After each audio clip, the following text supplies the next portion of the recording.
From psukim from the Parsha. Most nigunim that we have are from Tehillim, or actually, in Shlomo's case, there's like a whole reservoir of nigunim from Eicha, which is pretty interesting. But from the Chumash itself, it's actually the least. I think Aaron Razel is one of the only ones to like really bring out a lot from psukim. But Shlomo barely has any, one or two maybe, and one of them is this Shabbos. And the truth is, it's what we're going to be learning about tonight, Bezrat Hashem. So we'll sing it once, because this is a nigun. This is a nigun that each of us could relate to. V'nizgav Hashem levado bayom hahu, vayivaser Yaakov levado, vayeovek ish imay ad alas hashachar. Time is such a weird thing. I think that one of the biggest confusions is when we think about Hashem, when we think about God, is that we think that we relate to time the same.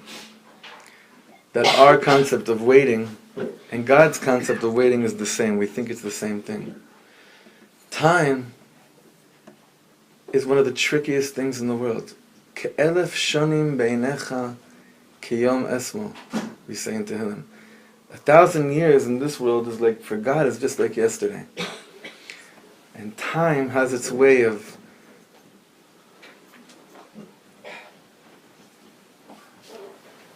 time has its most magical way of making everything happen exactly when it happens. In the right, we always say in the right time, b'sha'at tovah, gut hashah, in the right time. So, the many people in the world, vayavek ish imay ad alos hashachar, you know. Ad alos hashachar means that everyone knows that the angels wrestling with Yaakov, the Torah says ad alos hashachar, until the morning comes up. But we have a pasuk in Tehillim, it says ura chvodi ura neva b'chinar a'ira shachar. There's two ways of living life. And this is the concept of time. There's two ways of living life. One is that you let morning come and wake you up, or a'ira shachar, that I make the morning wake up. A'ira, I wake up the shachar. I wake up the morning. And in Hebrew, dawn, shachar, also can come from the word shachor. Can come from the place of, some of us get zetzes only when there's black in front of us. And then some of us, the only way that we're able to to do anything in this world is if we beat the time game. Is if we wake up before dawn and we wake the dawn up. That we nip it. We nip the shachar, shachor, a'ira, I'm going to wake it up. Time, you think time, the waiting is going to kill me? A'ira shachar, ad alos shachar. Until the great morning comes, we can bring about the great morning to come. This is Yaakov Avinu, this is why we're named after Yaakov Avinu, Bnei Yisrael. We're not named after Avram, we're not named after Yitzchak. And we're not named after Yaakov, we're named after Yisrael. Yisrael is the one who's constantly wrestling with God. That's what our name comes from. But at the end of the day, while we're wrestling, we're asking, okay, what does this mean? What does this mean? What does this mean? And when you ask, what does this mean while you're wrestling, time doesn't become this horrible, awful, painful waiting room. It becomes the greatest gift in the world.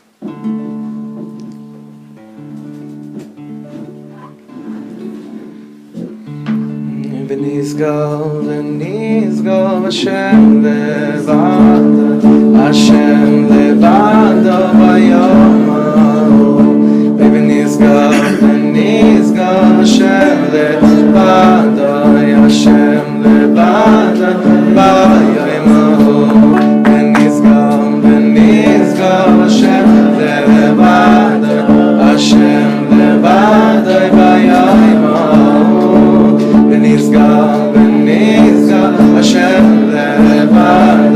Hashem levado,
Thank you so much, everyone, for coming. Thank you for making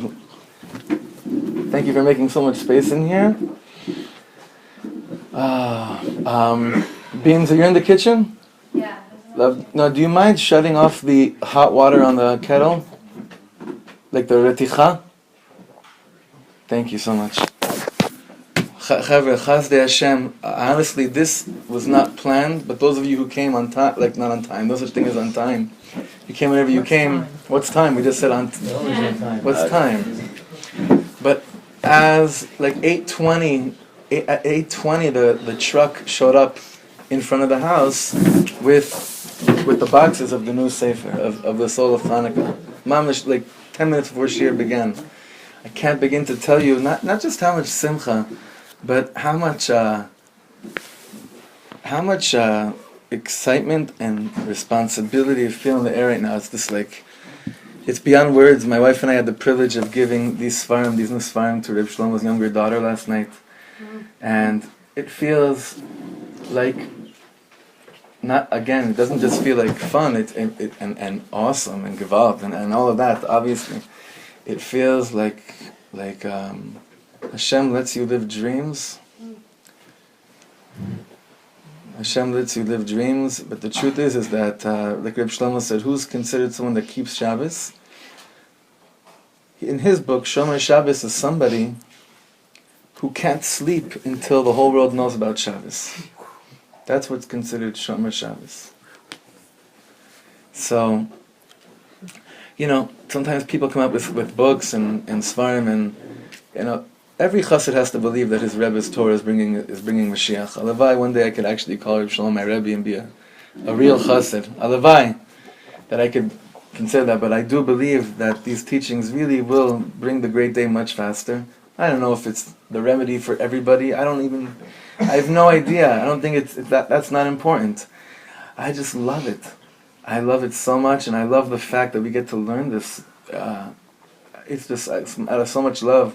I wanted to thank the Ribono Shel Olam. If it was morning, it's a hollow right now with you guys for this stuff, for the goods. But please make sure you get one. And these are just the highest moments in the world. Tonight's learning, we continue learning Leilui Nishmat Rabbi Yitzchak ben Rabbi Yeshua, and we're also going to be learning tonight. Let me just get a certain name of a friend I saw. Reuven David ben Chana. For the Refuah Shlema of Reuven David ben Chana, friend of ours from Tkoa. It's Refuah Shlema. And again, we continue to learn for the Refuah Shlema of all those who have no idea that they need a Refuah Shlema. Sure. Reuven Peretz ben Fega Chaya. Any other names, say it to yourself, because I know, unfortunately, we have so many names.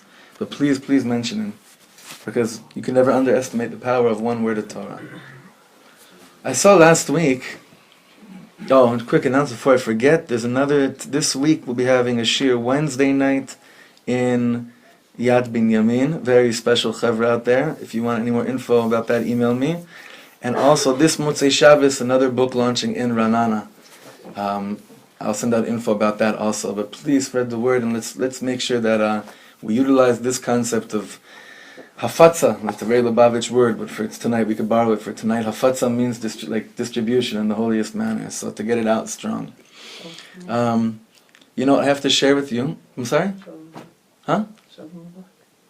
Oh, show them the Sefer. Oh, okay, cool. You got it. Cool, you're right. Anyway, I have to share with you this story because I shared it once a Shabbos. This happened to me Friday night. Friday night I was at a very interesting Oneg Shabbos in Yerushalayim. And without getting too much into details, a woman came up to me after the Oneg Shabbos and said, I have to talk to you. I have to talk to you after the Tish. So she came up to me afterwards and she told me her name. She said, I want you to know that I'm from a certain place in America. And there was a woman in my community who was very ill. She was ill with cancer, and Reb Shlomo used to come and perform for her and sit by her bed and play for her. And they shared a very close connection, and he gave her some very important pointers in life. And then the craziest, wackiest thing happened at the funeral. What happened at the funeral? At the funeral, the word was that no one is supposed to speak, only who was written in a tzava, whoever wrote down there in a will, like the deceased wrote down who was going to speak. Uri, you heard this, right? That's what I said, right? Only, it was mamish designated who was going to speak at this woman's funeral. And someone decided, I know best, I'm a so-called rabbi of another, chevra, and you understand why I said so-called in a second. Without knocking anybody, you understand this is the last place in the world where we knock any. In fact, you walk out of here, you're not sure if you're reformed. So I'm not knocking chas v'shalom anybody. You'll see what I'm saying in a second. The instruction was only who she designated. So this so-called person gets up and he starts to talk, to give a hesped, because he said, I knew her, she prayed at my temple, whatever. And he gets up to speak, and nothing came out. So later in the funeral, he got up. By the way, I want to tell you something. People tell me these stories about Rabbi Shlomo every day. But this is dafka only one that I'm sharing with you because how deep this story. I still can't believe it. She said this person got up again to start speaking and trying to share whatever, and the person again got up and good, nothing. So at the shiva, this person came up to the family and apologized for looking like an idiot and wasting everyone's time. So they asked for, can you just explain to us what happened? He said, look, I'll tell you what happened. This will sound crazy, but this is really what happened. Every time I got up to speak, the woman, let's say her name was, I don't know. The truth is I don't want to give a name. I know whatever her name was, she gets up. Every time I got up to speak, this person said, I saw the woman get up and say to me like this, Reb Shlomo said, mamish, only everything has to be done according to halacha. That's what he heard. Then it happened again. He got up to speak again. And again, this woman got up and Kivyachol is what he saw, and he said, Reb Shlomo said everything has to be under halacha. So, what was mistaber afterwards? They found out that Reb Shlomo really guided her very strong in the last few weeks of her life, last few months. And he told her, everything with you, the way you're getting greeted into the Olam HaEmet, mamish, be very, very medaktik, very, very careful that everything and anyone that it kind of represents you or speaks of whatever it is, that everything is done really, really, really b'chavod rav to the Shulchan Aruch and to halacha.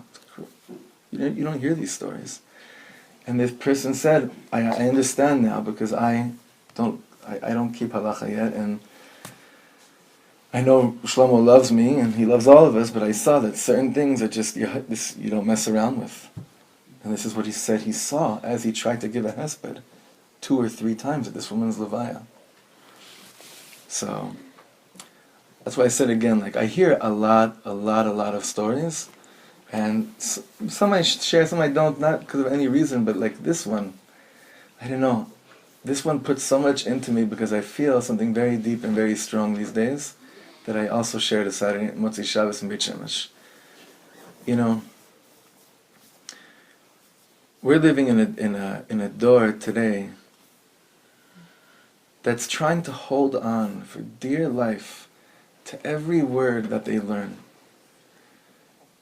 We're trying so hard to understand one word of Torah that we learned. We're not sure if anything means anything anymore. We're confused by, it's like you think, I'm going towards the light. Then the more I go towards the light, the more confused I get.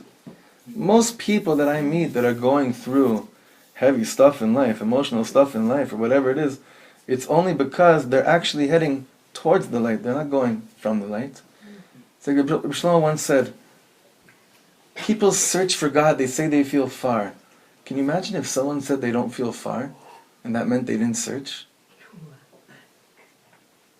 The fact that you feel far and that you're searching means that you're close. Because it's part of your life. It's part of what you do. How many people wake up and by the time they go to sleep at night, There was zero effort of search at all. The fact that you feel far is a siman that you are closer than most people. Now, I heard from Rav Weinberger something very important, and I want you all to please give. Tonight, you need extra special attention. Every word, okay? Every single word. Please don't miss one word, because I feed off of you all the time. This is not, we're doing this together, so I need everyone tonight to really be one. For real. I heard from Rav Weinberger that we have to kind of reimagine in our minds who Esav was. Esav was one of the deepest people that ever lived. Esav is not a dummy. Esav's not stupid at all. In fact, the whole world of klipotat me'ot, of evil forces of confusion in the world, why are they so heavy? Why do we live in such a confusing world? Because they're yonek, they suckle from Esav. Esav was so deep.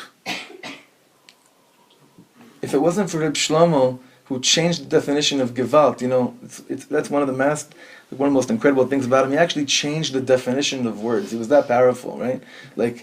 You know what? When you said the word Gewalt up until 1975, it meant the person was a nebuch. Oh, he's a Gewalt. Today, there's someone called me a Gewalt, I feel the luckiest person in the world. Oh, he's a Gewalt. It's a Gewalt. Oh, you Gewalt. That's what it used to be. And he changed the definition of a word. That's how insane. It's so trippy. Esav is, take it for the right way, he's gewaldigly deep. Okay? Not in a cool way, just in a real way. Meaning, all the klipos atmeos, you have to understand, every ounce of confusion that you have in your life comes from Esav, and we see here how he sends a messenger in our Parsha, how he's trying to put that into Yaakov. For us to figure out how to, for once and for all, win over Esav. Esav comes from the word asui, something that's already done, something that doesn't need to work on itself. He's done already, it's there, it's in front of you. Esav comes from asui. Our whole thing is Yisrael, we're struggling with God. And like we learned last week, the struggle is the destination. The journey is the destination, not that there's a struggle and then until you get to a destination. The confusion and the fact that I don't care what anyone says in here, as much as we believe that everything is Latova, no one understands that everything is Latova. There's two separate things. I believe that everything is for the best. I don't understand that everything is for the best. And guess what? I'll tell you even something harder. If God came to each of you right now and revealed to you exactly why you have to go through everything, I guarantee you, it probably wouldn't make anything easier. That's just the Eitz HaDas, the tree of knowledge, telling you, if only you understood, then you'd be peaceful.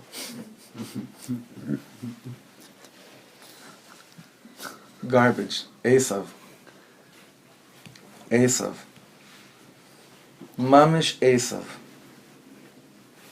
If God came down and explained to each and every one of us, why not only what you had to go through, what you're going through now and what you'll have to go through, it probably wouldn't change anything, because I still have to go through it. Where does the confusion on this journey come from? Esav. What is Esav all about? There's a piece in Even Shlomo Chelik Sheni in Vayishlach that I pray that the whole world, Jews and non-Jews, everyone in the world who suffers from a little bit of doubt, there are still a few people that are like that, right? Not too many. That every person in the world gets us to go, no problem, to go straight into the core of the struggle between Yaakov and Esav. By the way, when do we're named Bnei Yisrael? When do we get our name Yisrael? We get it here. We get it right here. So it's a very special moment. I told you guys last week, I said it in Yerushalayim, the shir last week in I went on a tziv by Mike and Karen, by Berzin, if the Chayyim from Yerushalayim, we're having great learnings there, so please keep in touch, let you know when the next one is by our dear friends Mike and Karen. It's so awesome there. It's so special. We need a name for one reason. A name keeps us, the body and the neshama, connected. That's the only reason why you need a name. If I was just a neshama, I wouldn't need a name in the world. If I was just a body, I wouldn't need a name in the world. That's why when someone's sick and you call out their name, the Rebbe say you keep them alive because you keep the body and the soul together. Death is that the body and the soul are detached. And until, leading up to the Baal Shem Tov, Am Yisrael was being detached in the neshama and the body. So what did God do, Reb Shlomo says? Is that he sent a neshama into the world named Yisrael, who was the Baal Shem Tov, to keep the neshama in the body, to keep us alive.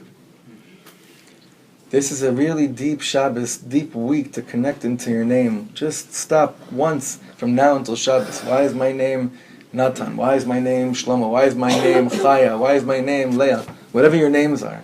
Just stop for 1 second, because each of us get our name this week on a certain very deep level. I have to stop doing this. I don't have enough copies. I don't think I do, but you could try. Yeah, it's on both sides. Hippies can't say anything. I did it both sides now, not two. Al Zirananu Kol Atzayar. Everyone can be happy. The trees, although there are plenty of trees in the world. Chaz de Hashem. Chaz de Hashem. There always will be. And we can, and whoever wants the Sfarim afterwards, we'll have a few minutes after Shir together. Is it inside? Not like this. No, I had to play around with it a little bit to make it fit for tonight. I hope.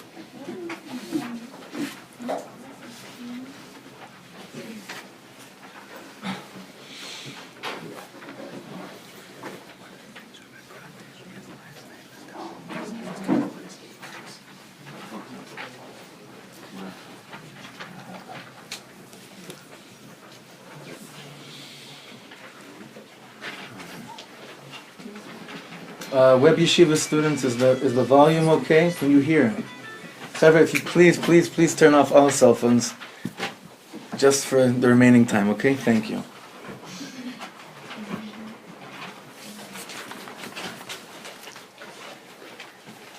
It didn't make it, huh? It is? It just might. Huh? It just might be perfect. Yeah. Classic, יש לך?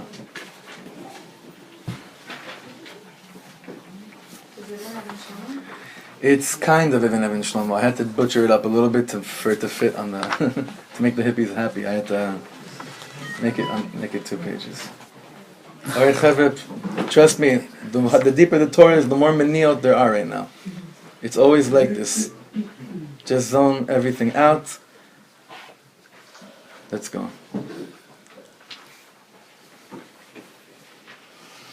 You know, I was debating whether to put a question mark after the title or not. I thought I decided that I was taking it out, and the computer decided otherwise, right? Mm-hmm. That's because who can ever say that they're all alone, I guess? When I'm all alone, or when I'm all alone? And that's what we're talking about tonight. Vayivater Yaakov levado. What is the eternal struggle between Yaakov and Esav? The Ishbitzer says that Esav is coming against Yaakov with 2 claims. The first claim is that Esav says to Yaakov, I know you better, I'm your brother. If I know one thing, it's that deep inside, you don't want to be where you are in life. You don't want to be in the world of holiness. The only thing is that I had the guts to break away from our father Yitzchak, but you, Yaakov, didn't have enough guts. But don't kid yourself, I know, you'd be happy to be a murderer like me having a good time. You're crazy, sitting there like a dog. What do you gain from it? Now the night before Yaakov met Esav, it says that Yaakov crossed over the Jordan, and Vayivaser Yaakov levado. Yaakov remained alone. Vayeavek ish imo ad alos hashachar. And a man fought with him until the morning came. And the Gemara says, who was this man? It was the angel of Esav, meaning it was not like a little boxing match in Madison Square Garden. The Gemara says, Shehigia afar el kisei kavod. They were fighting so much that the dust, the Gemara says, when they were fighting, went up before God's throne. It's not stam, that this is a very important matter, that the dust which came up from the fight between Esav and Yaakov went up ad hashamayim. Dafka the dust. Okay, this is the setting. Now look what Reb Shlomo does with this. Now you mamish have to open your hearts. This is the Zohar HaKadosh. What's the difference between earth and dust? When you put some seed in the earth, it'll grow. But by dust, nothing happens. So do you know what Esav is telling Yaakov? Esav was telling Yaakov, do you know what happens to all of your service to God? It's dust. It's nothing. But what happens? What does the Midrash tell us? What does the Zohar say?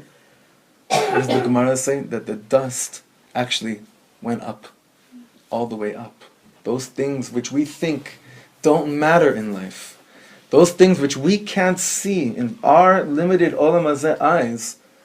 Those things sometimes, not sometimes, all the time, they go all the way up ad hashamayim. You know, there's an amazing teaching in Rabbi Nachman, in Likutei Maharan.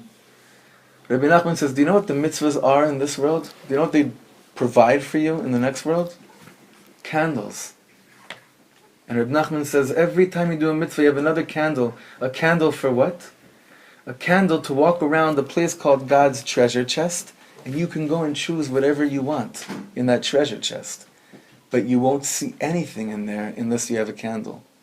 That's what Rabbi Nachman says in Likutei Maharan. I want to say something to each person in this room, and to each person, all this beautiful chibur that are learning with us right now, and that will learn with us. I guarantee, I'm not going to swear because it's also or promise, but I'm willing to mamish do anything in the world to show you and to show myself that we have a lot more candles than we realize that are waiting for us. We're so worried that other people won't blow out our fire, blow out our light. We are the ones who blow out our own candles when we think that they don't exist. There are so many candles waiting for us up there. So many. And the whole job in this world is to create as many candles and light the spark, light them, which is obviously hachana for Hanukkah we're doing right now. Because when we get there, can you imagine walking into God's treasure chest and saying, okay, you have access, now your whole life is going to prepare you for how much you're going to get out of it. And we're going to look at all those candles and say, are you kidding me? That was a candle? I thought that I wasn't frum then. You mean I still did mitzvahs when I technically wasn't keeping Shabbos? You mean I still kept mitzvahs when I was abusing, another thing that you gave me, Hashem? Another relationship?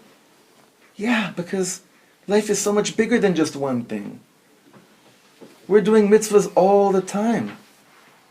But are you going to blow out your own candle or not? Thinking that there's no mitzvah there for you?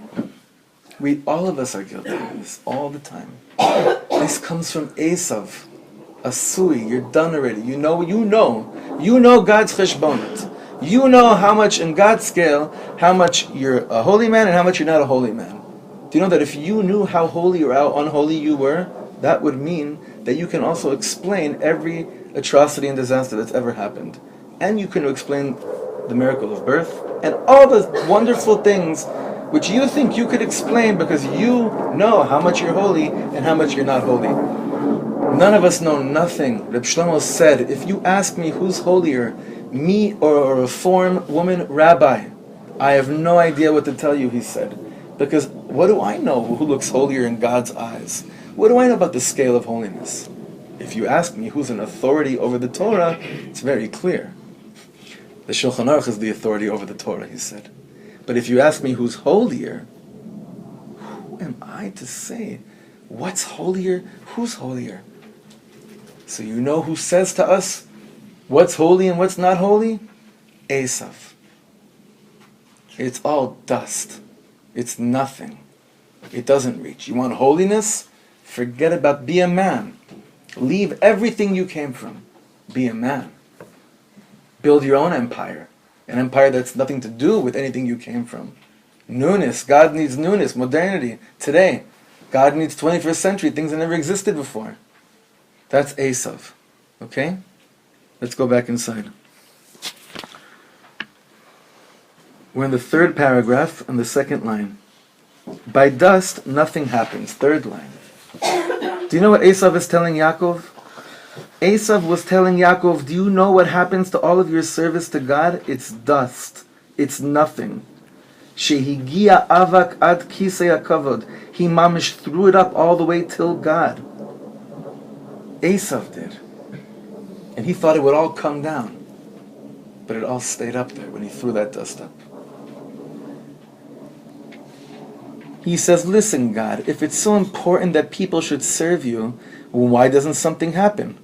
Why does it remain dust? Meaning, why don't we see in front of our eyes the rewards of our mitzvahs? When I do something holy, show me how good I am, God, so I know that what I'm doing is holy.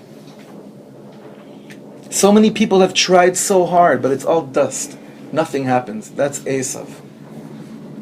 The second thing is that happens, Vayivaser Yaakov levado. Vayivater Yaakov levado. Yaakov, Esav says to him, I'd like to see you if you're mamish all by yourself. Forget about the whole thing. What's it like when it's just you, yourself, and God? When no one's looking. I don't think you mean it. Esav says to Yaakov, you're only a Jew because you have a father, mother, 12 children, and a whole society. Vayivaser Yaakov levado. Yaakov Avinu says to Esav, if I'd mamish be all alone in the world, I'd still do the whole thing. I'm not keeping Shabbos because I have to keep Shabbos. And I'm not putting on tefillin because if I don't put on tefillin, then it doesn't look nice. Levado, this word levado, on his own, means the deepest depths of Yaakov. Levado is also you and me. And this is very important. We think that when we feel alone in the service of God, that it's a very sad and bitter thing, that there's no one there that's with me that I can share with them what I'm going through. Sometimes you need to know that other people are going through the same thing that you're going through just to make you feel less insane. It's very weird. We've spoken about this a number of times. This is one of the most beautiful psychological analysis that Rabbi Shlomo always does. He takes these very deep and lofty concepts and he's explaining to us, let's just stay not crazy. Let's just chill. You don't have to be the deepest, holiest right now. Just be healthy. Just go through things. Just go through life like everybody else. And what's that? We usually feel better when we know other people are suffering with what we're suffering from. It takes away from the loneliness. Tonight, we're learning about how precious that loneliness which you can't describe to anybody is. And how that is the greatest gift in the world. Vayivater Yaakov levado. When you come to some kind of realization about the reality of God in this world, and thank God you can't describe it in words, because then it becomes finite, it remains infinite, it's a feeling and emotion in the heart. You're not supposed to be able to describe everything that you feel. You're supposed to be in touch with your emotions. But you have to be connected to what is the chelek Eloki in you. What does it mean, the godly place in you?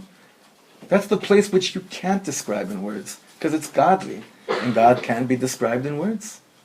And whatever labels and tagim and trying to and explanations we're giving to what God, Judaism, being frum means, it's never worked, and it will never, ever work. Ever. Even the Rambam says the only reason why we use such figurative speech by God is just so that we could have some kind of a relationship with God. That's how the Rambam explains why it says, Biyad chazaka bizra netuya. I took you out of Egypt with a strong arm, an outstretched arm, a strong hand. This is just so we could actually be in the world. But really, if you guys, I'm sure this happened to you, when you have moments when you are experiencing elokut, godliness, and I'm begging you all to remove the term and connotation from the word godliness. Judaism isn't even a religion. That's how perverted we've made the whole thing. But that's for another night right now. I can't get too crazy with that right now. God Elokut, and please stop with the from birth guilt or Baal Tshuva syndromes. It's bigger than all of it. It's bigger than all of it. Elokut is the most intimate revelation you'll ever have in your life. And usually it has to do just with you. Others will get so much from it only by you being you. Not by you trying to understand, how do I pass this on? Yaakov Avinu, Vayivater Yaakov Avdo, he says, Esav, you think that being alone in the service of God, when you're alone, you're not into things. Because it's just this show and tell thing. I want you to know, Yaakov says to Esav and to his angel, not only am I still with when I'm alone and no one can see, that's when I actually have something to hold on to. When no one can see it. The Gemara says, En habracha mitzuya ela min davar hasamui min ha'ayin. The real brachas in the world are those things which you can't see. They're hidden from your eye. And we saw this literally in last week's Parsha, 2 weeks ago, when the first time a father gives a bracha to his son is Yitzchak blessing Yaakov, and the opening passage of the first time a blessing is being given over is what? But Yitzchak vatichahena einav mirot. Yitzchak can't see anything. And the second that he can't see, is not connected to this world at all, v'yiten lecha Elokim mitala shamayim mishmanei haaretz. You know, if you, when you give your child a bracha, you could envision for them what you want for them, it's beautiful, but it's not finite, it's not infinite. It's all, you put your hands on your child, and I encourage all of you, mothers and fathers, I don't care if you've never done it before, or if it brings up bad memories, I don't know, whatever it is, for our children's sake, they need a bracha, sometimes not only they need it on Tuesday morning. Who says you can't give a child bracha Tuesday morning, just Friday night? Trust me. You'll do it Tuesday morning, it'll even be more special Friday night. Don't worry about ruining the feeling. What is a child's real bracha? Is when a father puts his hands on, or mother puts the hand on a child's head and say, when you're all alone, son, daughter, because that's what each person in this world has to eventually meet, this place of being completely alone.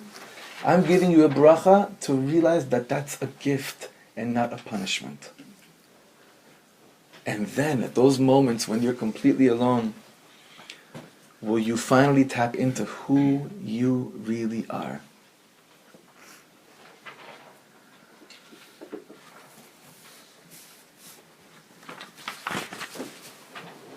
Web Yeshiva Chaver, next page. We're so influenced by the outside world. What was Avram Avinu all about? He and Sarah broke away from the world to God's world. And here's Esav. He mamish wants to tear away Yaakov forever. Vayvater Yaakov levado. Yaakov reached the level that he has the strength and the power to be alone. Do you know what strength it takes to be all alone in this world? We don't choose to be alone. Our neshamas are so unique. Just in this room alone, this is the coolest room that exists in the world. The uniqueness and the let's be really real, okay? Would any of us choose to hang out with most of the people that are in this room if it wasn't through learning? Sometimes yes, and the ages in here are insane. The backgrounds are wild. But everything is so, the uniqueness is what I'm trying to talk about. The fact that every single person in this room is a whole Megillah. You could write a whole Megillah of simcha and of pain with each person in this room. And even if you have similar backgrounds, each person's story is completely different. Completely different. It's levado. It's all alone. Time to embrace it instead of being so petrified from it.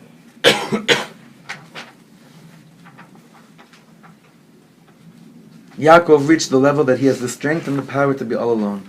When we're all alone in something, we sometimes give up. But I want you to know, friends, what's the deepest depths of Yiddishkeit?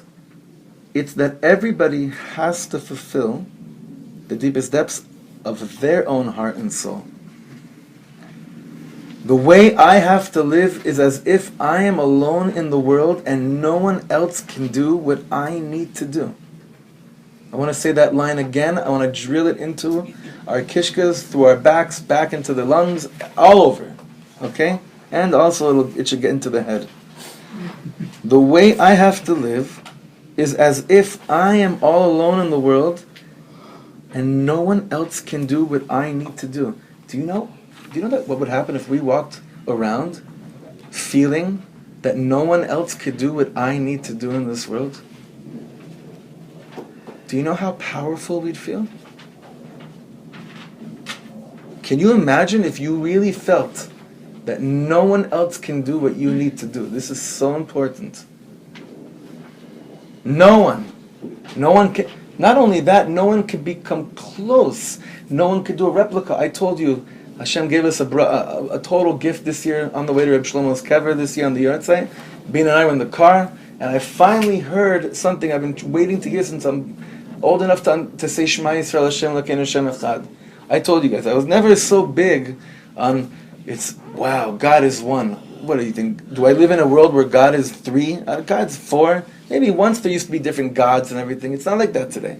So what's so the Geroisa Mitzvah? What's such a great deal about proclaiming the oneness of God? What does it mean? Hashem Echad. I could say much more meaningful things that I think would be more powerful than saying Shema Yisrael Hashem Elokeinu Hashem Echad. What's so powerful about saying Hashem Echad? Rabbi Shlomo said like this. He said, you know what God is one means? That God can't stand two. God hates imitation. That's what he said, Shema Yisrael Hashem Elokeinu Hashem Echad means. That God hates imitation. God can't stand two. What does that mean? That this line we just read is the deepest understanding of Shema Yisrael Hashem Elokeinu Hashem Echad. And I'm going to say it again now. The way I have to live is as if I am all alone in the world and no one else can do what I need to do. What do we sometimes miss out on? Inside the text, second paragraph, fourth line. We go to so-called Orthodox shuls, everybody keeps Shabbos, but they're all the same. It's all the same bagels. There's no individuality. Do you know who the strongest yeshiva students are? This really was a big chiddush for me. Not a chiddush, but I'm so happy that he pointed this out. The strongest people that are learning Torah, do you know who they are? The moment you are mamish really great, you are already something else and start your own path. You know what that means? When you really, I want to tell you this is like, we should be blessed to really taste learning, real learning. The kind of learning that he used to speak about all the time. The learning of what he would call 48 hours a day learning. The learning, the learning, today we live in a world where we think if I'm not in yeshiva all day long, that means I'm not learning Torah all day long. Shtuyot.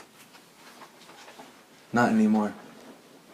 Today, no Jew ever has, Reb Nachman says this, when a person has a Lev Yisraeli, has a Yiddish heart, there's not a place in the world where he could actually claim and say, sorry, can't learn Torah, can't be a Yid here.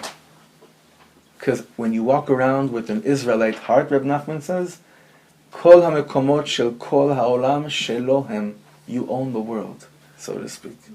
Everywhere you walk, with that aloneness of what it's about you, when you walk around it with awe, saying, show me God, show me how my own individuality, which used to freak me out, but now I'm embracing it, so show me how I utilize it here. Show me how it shows up here.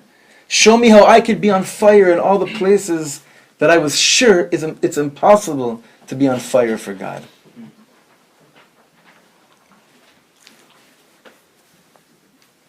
God hates too. When I heard that, I had such menuchas hanefesh. But then I was like, oh boy, now you've got. It was like one was like, wow, I'm happy I learned this, and I'm like, oh my God, now I really have to get my act together. Those are the best when the bomb works both ways. When it's like, right, and then oh my God. Oh my God, why did I choose to like get into spirituality? Why did I get into this stuff?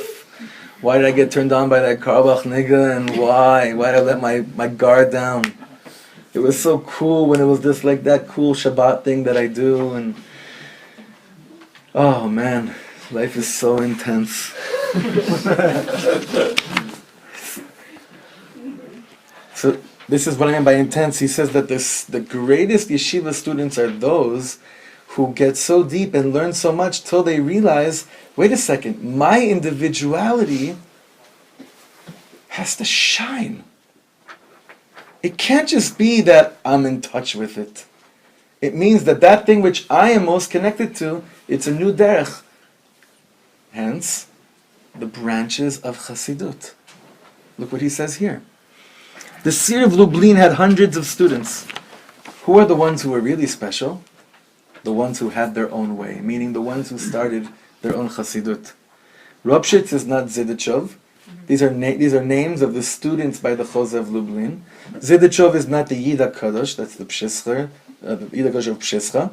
Yida Kadosh isn't Dinov. Dinov is the Bnei Yisachar. Each one, they simply brought out their deepest depths of their neshamas. That's what happens. When you bring out the deepest depths of your neshama, your way is a new way. And it might have seemed like you were completely alone, but it's the least loneliest place in the world. It's the least loneliest place in the world. It's the least lonesome place. In fact, that is the place that is most at home, when you are fully you and I am fully me. Vayivasa Yaakov Vidvado. Yaakov Avinu is mamish saying to God, I want to serve you with the deepest depths of my way. Just me in the world, meaning as if no one else can do it.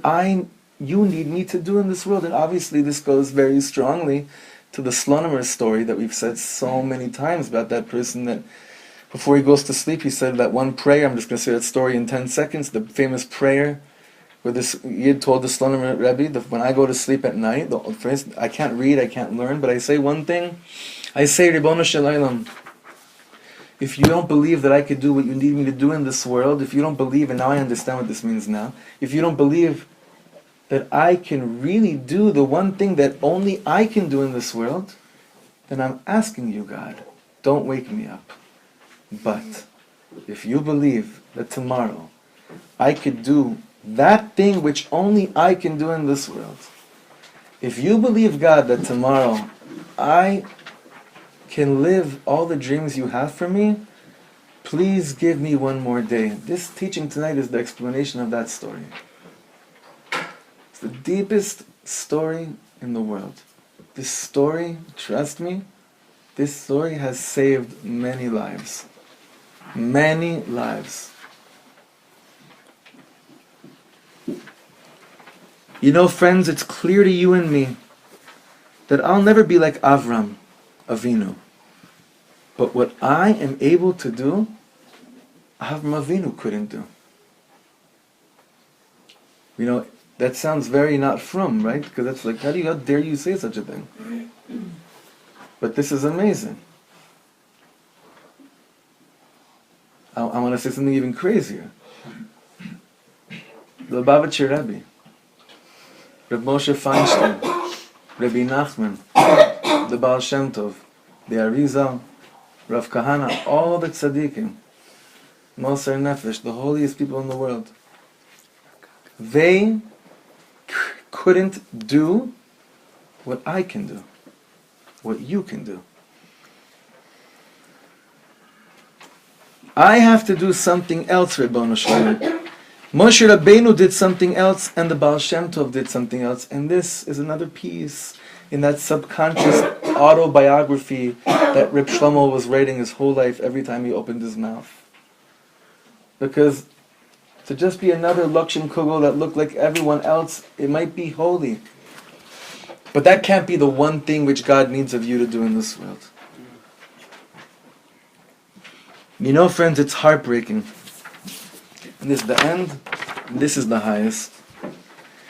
We all very badly need to bring out the deepest, deepest depths of our being, of our neshama.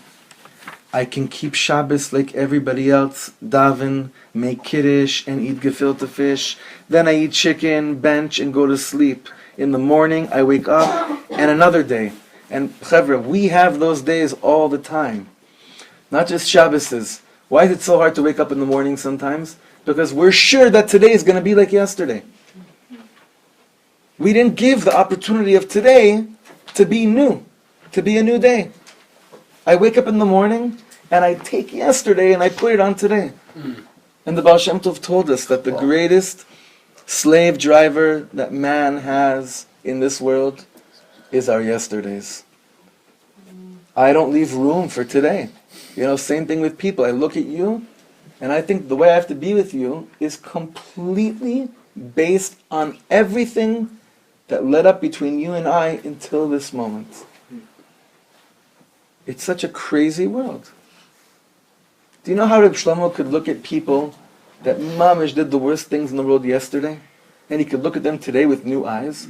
Because he said, what does yesterday have to do with today? What does today's sun have to do with yesterday's sun?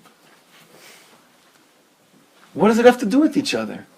Husband and wife that get stuck in a corner, that can't get out of it, they don't leave any oxygen for today. Today, time, the world, God, our problems are much bigger than Hamechadish Betuva B'chol Yom Tamid Ma'aseh B'reishis. Too big. Yesterday I was like this and she was like this, and that dictates today.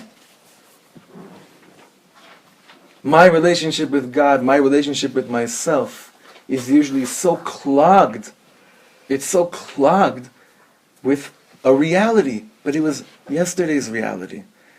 The Jews in 1945 that left and made it out and came to Eretz Yisrael are the champs of all champions on many, many levels. But what they were able to show the world and to us Jewish people is that it is possible that yesterday is completely irrelevant.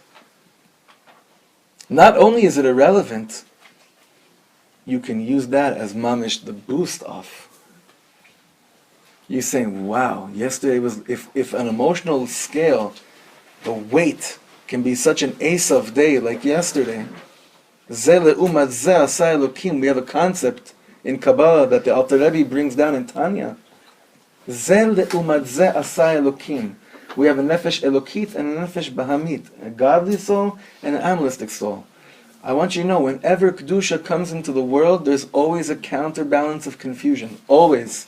That's why I know that right now, there must be crazy amounts of Kedusha coming down into the world. Yeah. More than ever. More than ever.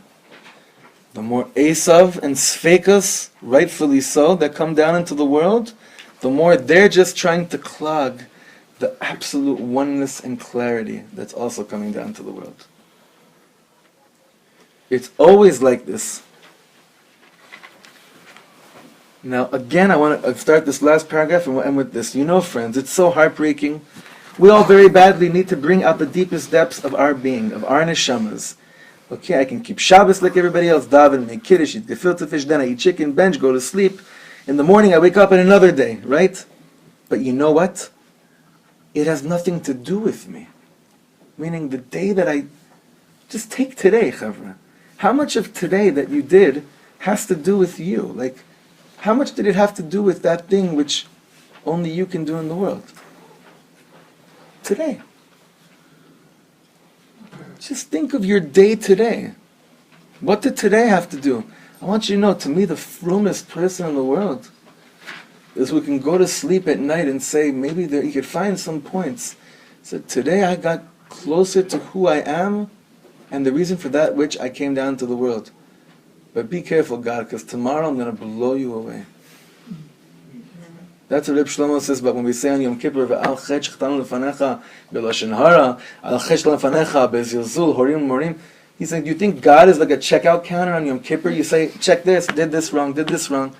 He says, do you think God needs you to bring up all of your averas You're trying to be remembered for the good on Yom Kippur after all the tshuva you did. So why are you saying, hey God, look, remember when I stunk at that? Remember when I did that horrible thing? It's not what we're saying. Rabbi Shlomo says on Yom Kippur, when I do vidui, I'm going like this, wow, this year I spoke so much Lashon Hara, but God, get new binoculars, get new glasses, because this year you won't be able to recognize me from anywhere. I'm going to be so clean. That's what vidui means. That's what vidui is. Each time, 6 lines from the bottom. 5, sorry. Each time I do what I need to do, my neshama is coming out. I can't tell you what to do because I don't know what your neshama needs. Now look to what he says now. This is awesome. The Holy Tzanzer says that what we need the most, everyone listen to this, this is the highest. What we need the most is not what's written black on white in the Torah. If every single thing will be written down black on white, who needs God? Like I told you to explain this, when I went years ago to the Landmark Forum. Does anyone know what the Landmark Forum is? Like Warner, what was his name? Warren Earnhardt Est, one of these self-help, whatever. So after the first session, where they basically drew out, it was a 3-day thing of how you're basically, once you go through this session and you learn the tools for life, you're set in, this is all you need. So on the one hand, everyone felt extremely empowered. It was like, wow, finally, this is great. And of course, these places are filled with what? Yidden and holy black brothers and sisters, the gospel chevra, right? They're always there. So I raised my hand and I said to them, I already had met the supervisor, I said, Richard, one question. After I leave here, do I need God? And all the Jews and blacks in the room were like, yeah, they were all like backing me up like I just like, oh, you say it, brother, you go for it, just being, Reb Shlomo is saying, name of Chaim Tzanzer, you know what we need? The Torah is everything. But to really understand the Torah is everything, you have to realize what the Torah left out and didn't tell you exactly how to be in the world. The Torah doesn't tell you what happens to you when you and I go through most things that you and I go through today. Do you know why the Torah doesn't tell you that? Because if the Torah told you every single thing of how to be, how not to be, do you know what you wouldn't have in life? Elokut, godliness, which means that you would never figure out what on earth you're supposed to be doing here in this world if it was written out to you. Never. Like we opened up tonight by saying, if it was dictated to you why you have to go through what you go through, wouldn't change a thing. Nothing. And here we're saying even deeper, they have the Tzanzer, it's not Reb Shlomo, it's not me, the Tzanzer Rebbe is saying, what we need today isn't written black and white, meaning ink on paper, anywhere. Nowhere. The Frierdiker Rebbe said that a nigun is the pen of the heart, right? If every single thing will be written down black and white, who needs God? Since I don't know how to do it, meaning since I don't know how to make any sense of most of the things I go through, each second I ask the Ribono Shel Olam to bless me to have the privilege of making it. Making it when? Not making it in life. Making today be new. Making today be a day that mamish never existed before. Do you realize that tonight there will be a Maariv after class that never ever existed before? What do you mean? We daven Maariv every night? Yeah. But do you think God needs you to daven Maariv tonight because you davened it last night? You think God needs you to keep Shabbos because last Shabbos you kept it? Friends, that chain is already broken. This generation, that already, because I did it yesterday, this generation's needs already cut that chain off. We're dealing with much bigger than just because I kept it last week. There's never ever been such a hunger in the world, in a generation, for people to feel that there really is something that only they can do in the world. For hundreds and thousands of years, people lived and went through life without ever feeling a need to be yichudi, to be really unique. And if they happened to be unique, it happened to be. Today, everyone, everywhere you go, people, this is what every person needs. Can you imagine a messianic era is when everyone is doing the only thing which they can do. The only thing which they can do. Hashem should bless Am Yisrael, that the people that walk around in the name of God, Hashem should have such compassion on them. And that they should convey words, all of us, I should be proud messengers of Ribono Shel Olam. And that we should look Esav in the eye and tell him, brother, I don't do this because I did this last week. And I'm not doing this because I'm Yitzchak's son. Maybe a little bit it got into my kishkas. But even if I was nobody, and even if I came from nothing, and even if I don't even know where I'm going tomorrow, I am new today because the world is new today. And my heart will never, ever, ever let me compromise on being anybody or anything but that person who can do a specific job which no one else in the world can do. Should be a refuah shlema for all the lost souls in the world, all of us, and that's really for all of us. For you and me who need to be reminded of these Torahs all the time. But Bezrat Hashem, we have such an amazing opportunity to share these Torahs with the world. And Hashem sent down such a neshama like Rabbi Shlomo Krabach to console the world after the 6 million left the world. Because after the 6 million, no one felt any beauty in being unique. You kidding? What God, what made us unique ended us up in the gas chambers. We should celebrate that thing which is just you and me, which is something that every living creature could connect to. Thank you so much for coming, Evra.